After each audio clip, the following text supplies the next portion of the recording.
G'day everyone, in today's video, this R33 GT-R that has truly flipped the script. Claims to be a V-Spec, but is it? The GT-R registry gives me some answers, so I'll be passing them on. And in addition to that, an R32 GT-R that could be described as moist. Also, yeah, it's very... Before moving on though, where are you at with the R33 GT-R? Do you rate them? What do you think? Let me know. Drop a comment. Yeah, I'm fairly confident we've got a car here that's going to attract an audience that's quite knowledgeable about Skylines and GT-Rs. Now, regulars know the deal with this channel. It's about car spotting. Interests are broad, not deep. And as always, if you have any additional information or corrections, drop it in the comments. They'll be greatly appreciated.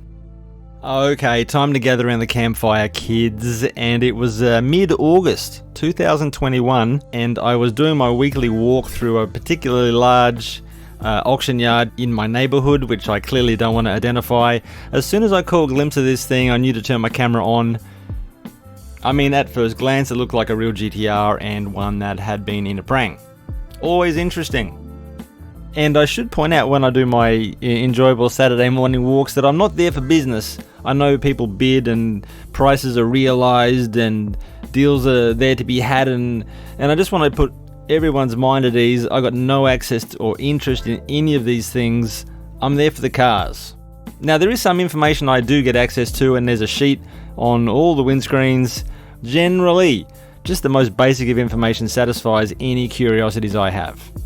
And in this particular case, it appears we have a QM1, that's white, 1995 February BCNR33 Skyline GT-R V-Spec. Oh, it says right there it's a V-Spec.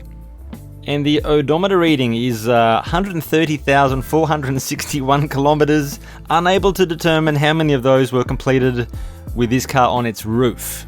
No, that was not me doing a barking dog impersonation.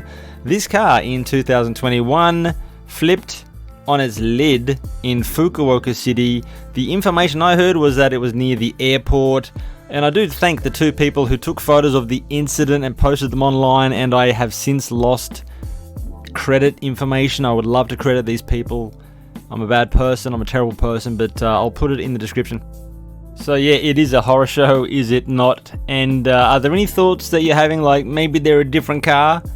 The roof is pancake spec in the photos because it's dead set flat as, and here it's a bit elevated. Is it a different car? Is that what you're thinking? Well, a couple of things that I've compared are in the front guards, you've got little vents which are quite distinguishing. Then at the back, that bumper which is V-Spec as. Next, bombshell, or is it? Were we dealing with a pristine R33 V-Spec GT-R? Well, I can put your minds at ease because we weren't. Check out the repair job on the rear right quarter. Oh shit. Now, I love a good bog, especially with a clean release, but the screeching here is atrocious, people. Revealed by the cracked and warped panels. And I totally promised information about this very car from the GT-R registry, which I'm sure has an excellent reputation and is trustworthy, etc., based on the VIN number. I have the model code. I can confirm it is a V-Spec Series 1, 1995, February, the color of QM1, white. It's the real deal, people. It includes no audio and a rear wiper. And from here, what follows is the grungy R32 GT-R. Do subscribe if you like the goodness that WasabiCars is all about. Consider Patreon. To my existing Patreons, thank you so much. There's extra bonus content, of course, every month. I suspect not everyone's watching, but quality videos, people, I swear. What up, everyone? I literally dare not open this car, but I might actually. R32 GT-R. I had a look at it earlier. It's effing toast. I mean, it's rough, sure, you wouldn't even care. You would not even care. But I think I speak with a funny voice when I narrate videos. Like, it is effing effed. Like, no grade. Auction number 40140. Of course, it's a R32 GT-R. It's got your RB26. 65,000 Ks on it. No way you can open that door. Of course. Check out the sill. Like, that is moist. This is not cool, people. That's moist.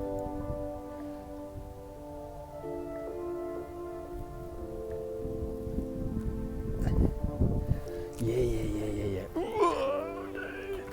That is not cool. That is so not cool. More rust there. Let's just have a look under. Okay, bit of rust there. Bit of rust there. What do we see, people? Do you likey what you see? I mean, the paint is like, who even cares? But like, the actual damage on this car is pretty sad.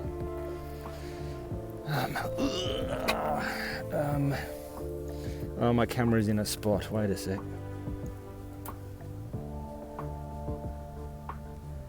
Oh.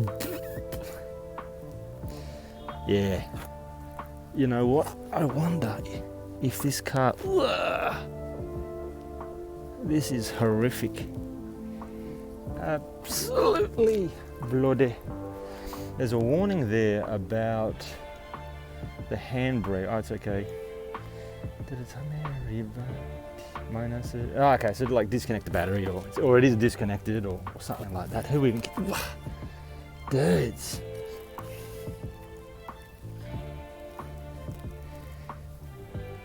Oh, jeez. Oh. Yeah. This is not cool. This is not cool. I thought it'd be fun to hang out under an R32 GT-R, but it ain't. Good job.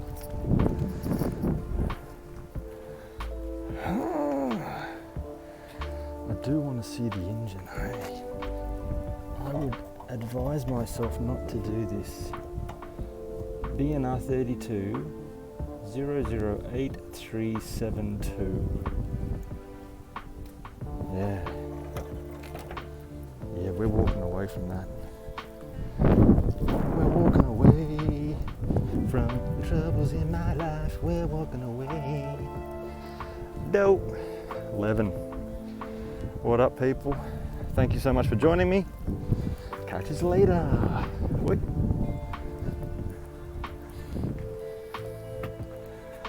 A86. We knew that.